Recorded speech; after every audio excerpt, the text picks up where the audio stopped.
Yeah,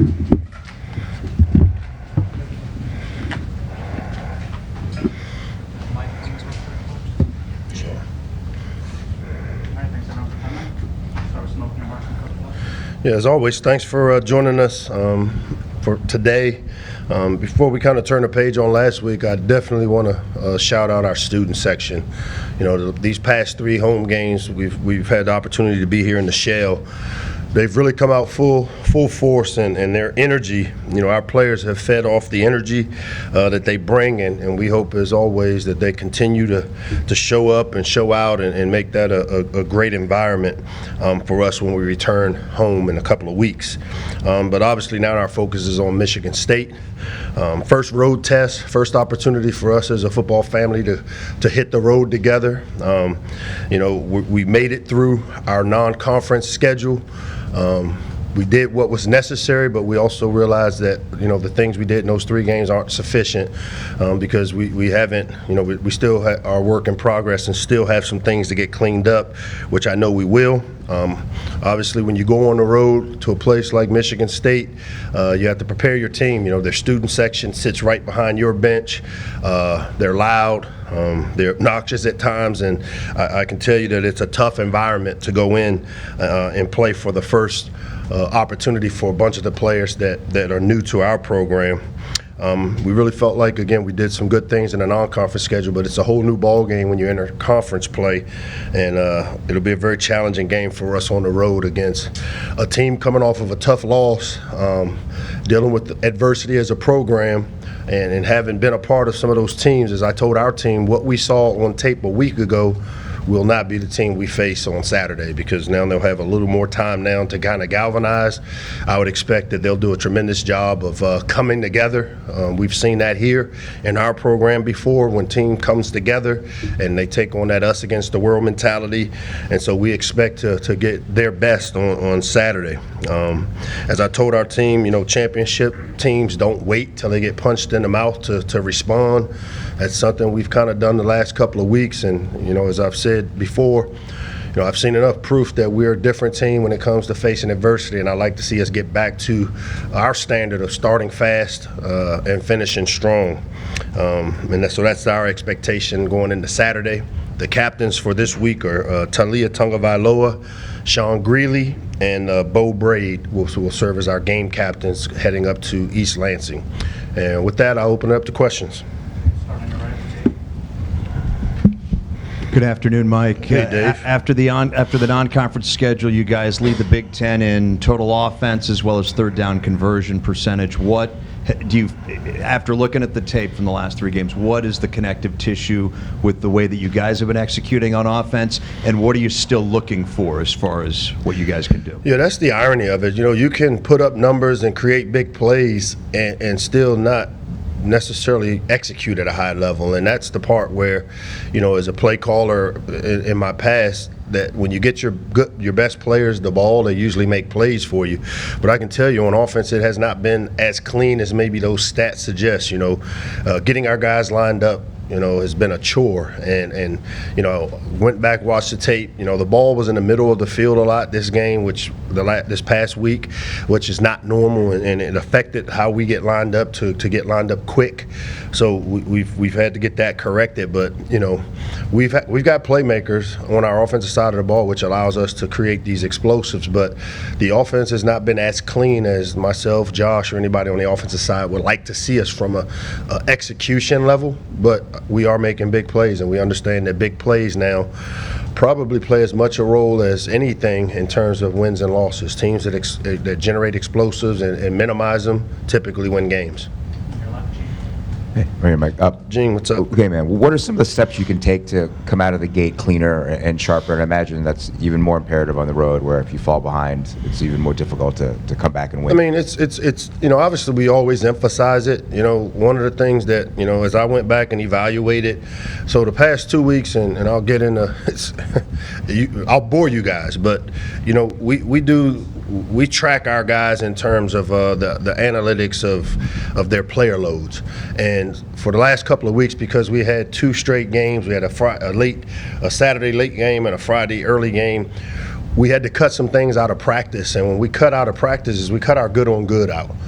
And when you go good on good, that's where you really get the speed of what a game is like. And one of the things that, the last 2 weeks, I've cut practice down where I've removed the good on good, but we continue to do the stuff versus our development team or developmental team. And what happens, the developmental team doesn't always finish. They don't always get off blocks. They kind of go through the motion, and sometimes they become, we call them scout dummies, where they just stand there and it's, I blocked you, and they stop. Well, what happens is, and what I've kind of think is my philosophy is that what's happened to us is that we don't adjust to the speed of it until, we get punched in the mouth after the first quarter, and now we understand it. And so what I've done is I've reinstituted the good on good periods in our practice where we'll get the speed of what it looks like or should look like. And then again, we have to make the point of emphasis that the guys that are on that developmental squad to wear those black jerseys, it's important. Their role is to get us ready to play fast. And we've got talented players over there, but they just have to learn how to be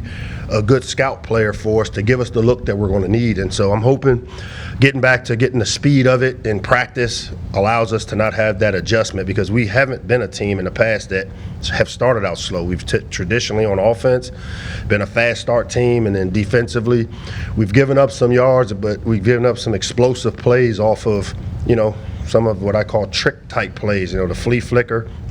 And you can expect those early in people's scripts against us because we've given up those plays, and once you put it on tape, people will continue to attack. So to me, I think us going back to getting the good on good periods back in our practice hopefully will give us the speed that we need to be able to start fast and not have that adjustment period, I hope.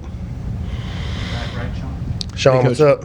up? Sticking on that, the starts of the game, how much have you kind of hammered home to your team that now that you're into the Big Ten Conference schedule, there really isn't that much, I guess, leeway or room to fall behind, because this is a different animal. It's not as much about the opponent. Like I always say, it's not the opponent, it's us versus us. And as you can see, the things we need to do to improve our fast start really has nothing to do with our opponent. And so we're out of non-conference play and in the conference play, but the standard for how we practice and what we do is going to be more important than the emphasis of conference play, because I don't want us to differentiate between our opponents. Our opponents are faceless and nameless, and it's going to be more what we do, how we get ready, how we prepare, and obviously more importantly, it's our first road trip with over 30 guys that have never traveled with us before, that have never been to this environment. I had a bunch of them raise their hand that have been up to East Lansing, because to prepare our team, I talked about just even the student section being right behind our bench, and it's a tight sideline. I mean they've got some comedians on their in their student sections, and if you get caught up dealing with them, it affects what's going on the field. And so we've got to prepare them for that environment more than anything. Hey, Coach. Wanted to ask about Tyrese Chambers. What have you seen from him through the first 3 weeks as far as the receiver position? Yeah, he's been a little nicked up, but Tyrese is one of those guys that when he gets his opportunities, he usually makes plays for us. Came up with a big third down catch there Saturday. He's been dealing with a lower leg injury that's kind of held him back a little bit, but I think he's finally back full speed, and he's back in the right space mentally where I'm excited to see him back to the old Tyrese where whenever his number was called in practice and scrimmages, he made plays. And so long season, and we need to get him going. And then in that receiver room, when you have so many different names and targets and playtime being split around, is there something you guys have to do as a coaching staff to keep everyone kind of happy in that room? No, it's their job to keep us happy.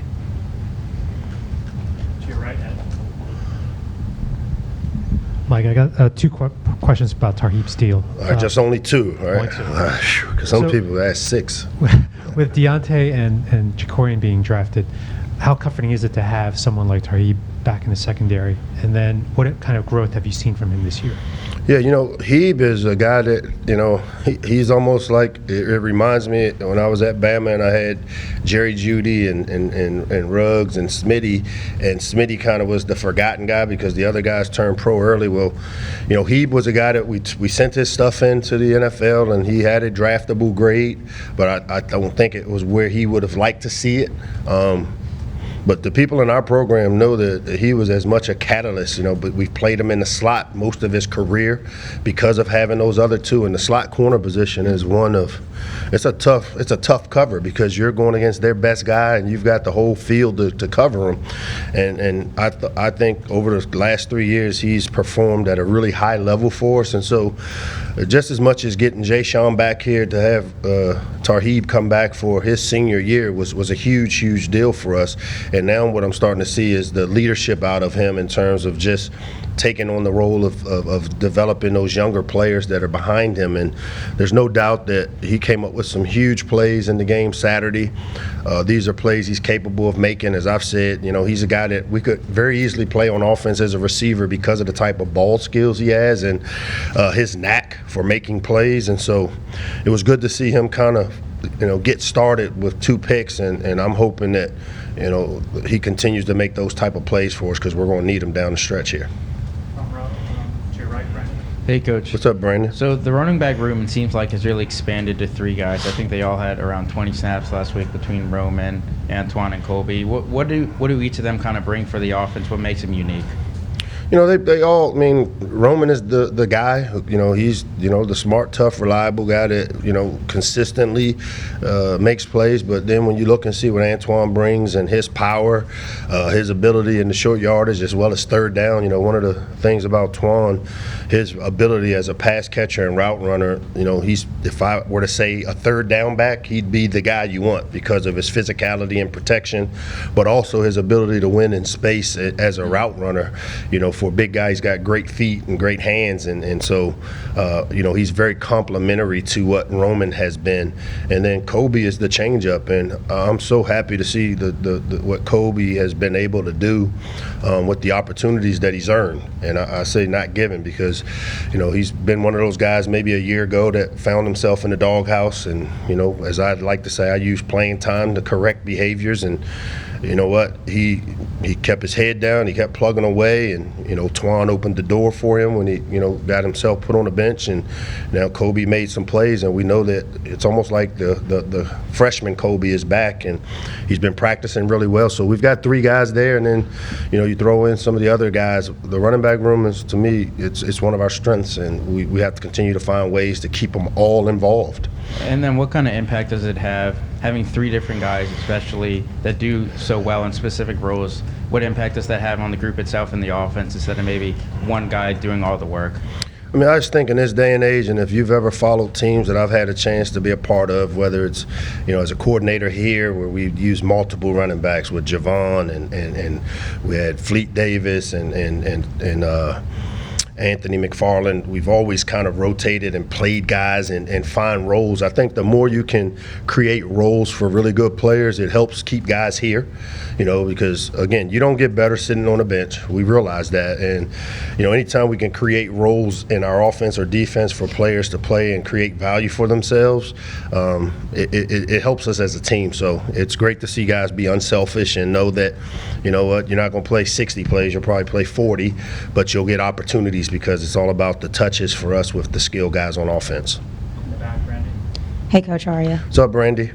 Obviously, with Michigan State and everything going on with their coaching staff, obviously you guys as a coaching staff are pretty good about keeping everything, making sure you're focused on what you have to do, but is it difficult, and how do you make sure your locker room stays focused and kind of shuts all that outside noise out, even though it doesn't directly impact you guys but your opponent? Yeah, I don't know how much our players even know. These guys don't watch TV. They don't. They play video games. They study tape. I don't know how much of what's going on at Michigan State they know. We've talked about that. Obviously, they've lost their head coach, and when you watch tape, as I told them, what you saw against Washington will not be the team that shows up Saturday. And I've been a part of a coaching change in the middle of the season. When I took over for Randy Edsel, we were fortunate because we had a bye week, and it gave us a week to kind of get it out our system. Well, those kids, unfortunately, didn't have an opportunity to get it out their system or flush, and it probably showed because the tape before that game, they're the same Michigan State team. They're one of the top third down defenses in the country. country. I think they've given up 7 out of 37 third downs on defense, down inside the goal line. I mean, they pride themselves on being a really tough short yardage goal line team, and it shows. They're one of the top teams in terms of sacks in the country. So I expect them, especially with, what they've been through, to kind of take that us against the world mentality that we've seen around here. And that's why, for us, we better be prepared that, this won't be the team that you saw against Washington. I think it'll be more of the original version, but with a little more oomph behind it because of what they've been through and the adversity they're facing together. I think it'll bring them together. And how do you game plan for something like that, knowing that it's going to be a completely different team that you might have seen, in the first couple weeks? Well, it's about us. But like I've said here many a times, the opponent really doesn't matter. We do study their tendencies, what they do well, and try to create ways to stop those things. But it'll be more what we do and focus on. It's almost like playing an opening game again, because you don't know.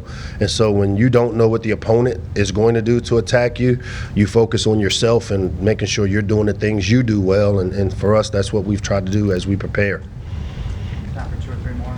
Hey, Coach, I know that you talk a lot about culture and how that's kind of built itself up in the past few years. I wanted to ask about a specific guy in Isaac Bunyun. How have you seen his role kind of change as a leader in the locker room from walking on onto where he now is, taking on that role in the locker room today?